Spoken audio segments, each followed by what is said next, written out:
هر بار میخوام TP و SL تنظیم کنم یا ویرایششون کنم مجبورم برم تو جزئیات پوزیشن.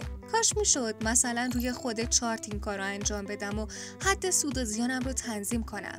اینطوری یه تصویر کلی از پوزیشنم داشتم که همه چی مشخص بود. خب پس معلومه که هنوز اپلیکیشن رو آپدیت نکردی، چون الان دیگه خیلی راحت میتونی روی چارت حد سود و ضرر رو مستقیم ببینی و حتی تنظیمشون هم بکنی. فقط باید تو تنظیمات کیلاین تیکش رو بزنی، بعدش شیک و مرتب میفته روی چارتت، میتونی جابجاشون هم بکنی. تازه اگه آپدیت کنی یه قسمت خیلی جذاب هم به بخش دارایی اضافه شده، ظاهرش هم خیلی مرتب تر شده. دقیقاً چی اضافه شده؟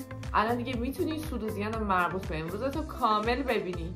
فرمولش هم طبق این چیزیه که تو تصویر میبینی، یعنی از این به بعد میتونی عملکرد کلی پی&ال خودت رو به صورت روزانه بررسی کنی. تازه مقدار سود و زیانت و حجم معاملاتت هم به صورت تقویمی مرتب نشون میده. فقط حواست باشه این عددی که میده تا حدودی تقریبیه، یه کوچولو ممکنه خطا داشته باشه. واقعا دم تو بیت گرم.